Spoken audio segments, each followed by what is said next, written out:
بسم اللہ الرحمن الرحیم۔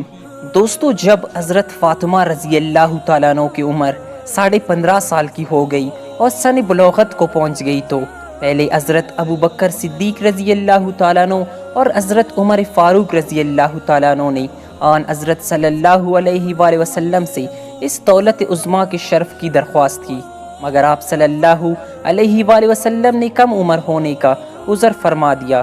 پھر حضرت علی رضی اللہ تعالیٰ عنہ، جب ان کی عمر اس وقت 21 سال تھی، شرماتے ہوئے خود ہی حاضر ہو کر حضور صلی اللہ علیہ وآلہ وسلم سے زبانی عرض کیا۔ آپ صلی اللہ علیہ وآلہ وسلم پر حکم الہی آیا اور آپ صلی اللہ علیہ وسلم نے ان کی عرض کو قبول کر لیا۔ حضور صلی اللہ علیہ وآلہ وسلم نے ارشاد فرمایا، اے انس، جاؤ ابو بکر، عمر، عثمان، طلحہ و زبیر کو اور ایک جماعت انصار کو بلا لاؤ۔ یہ سب لوگ حاضر ہوئے اور آپ صلی اللہ علیہ وآلہ وسلم نے خطبہ پڑھ کر ان کا نکاح کر دیا اور 400 مسکال چاندی مہر مقرر ہوا۔ پھر آپ صلی اللہ علیہ وآلہ وسلم نے ایک تپاک میں خرما لے کر حاضرین کو پہنچا دیے۔ پھر حضور صلی اللہ علیہ وآلہ وسلم نے حضرت ایمن رضی اللہ تعالیٰ عنہ کے ہمراہ حضرت فاطمہ رضی اللہ تعالیٰ عنہ کو حضرت علی رضی اللہ تعالیٰ عنہ کے گھر بیچ دیا۔ پھر حضور صلی اللہ علیہ وسلم ان کے گھر تشریف لائے اور حضرت فاطمہ رضی اللہ تعالیٰ عنہ سے پانی منگایا۔ وہ ایک لکڑی کے پیالے میں پانی لائے۔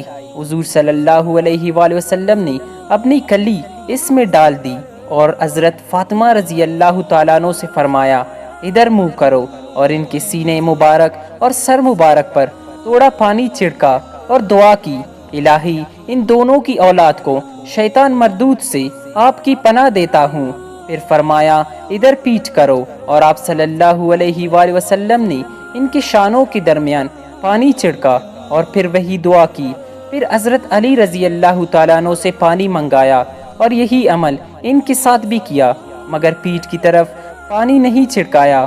پھر فرمایا، بسم اللہ برکت کے ساتھ اپنے گھر میں رہو۔ اور ایک روایت میں ہے کہ نکاح کے دن حضور صلی اللہ علیہ وآلہ وسلم بعد نماز عشاء حضرت علی رضی اللہ تعالیٰ عنہ کے گھر تشریف لائے اور پانی میں برتن لے کر اپنا لعاب مبارک ڈالا، قل اعوذ برب الفلق اور قل اعوذ برب الناس پڑھ کر دعا کی۔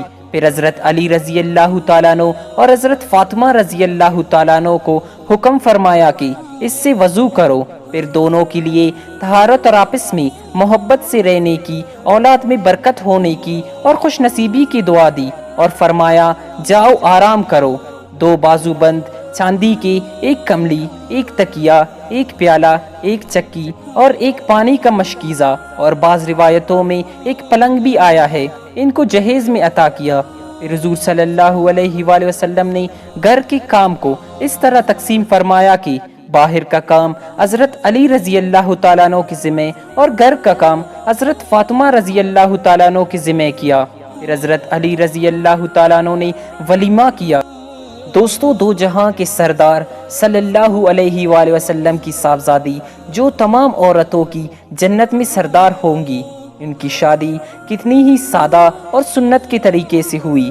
اس سے معلوم ہوا کہ منگنی کی یہ تمام بکیڑے جن کا آج کل رواج ہے، یہ سب سنت کے خلاف ہے۔ زبانی پیغام خود یا کسی کے ذریعے پہنچانا اور زبانی جواب ملنا کافی ہے۔ اس سے یہ بھی معلوم ہوا کہ اس عمر کو پہنچنے کے بعد بلا وجہ تکلف کرنا اچھا نہیں ہے، اور یہ بھی معلوم ہوا کہ دلہا دلہن کی عمر میں جوڑے کا لحاظ بھی ہونا چاہیے۔ ہم کو لازم ہے کہ اپنے پیغمبر اسلام صلی اللہ علیہ وآلہ وسلم کی پیروی کرے اور ان کی عزت کو اپنی عزت سے بڑھ کر نہ سمجھے، اور یہ بھی معلوم ہوا کہ نہیں دلہن اتنی شرم نہ کرے۔ دوستو، اسلام میں نکاح کو کافی آسان بنا دیا گیا ہے، جبکہ ہمارے آج کے معاشرے میں نکاح کو کافی مشکل بنا دیا گیا ہے۔ اللہ تعالیٰ تمام مسلمانوں کو ان باتوں پر اور آپ صلی اللہ علیہ وآلہ وسلم کی سنت پر عمل کرنے کی توفیق عطا فرمائے۔ والسلام۔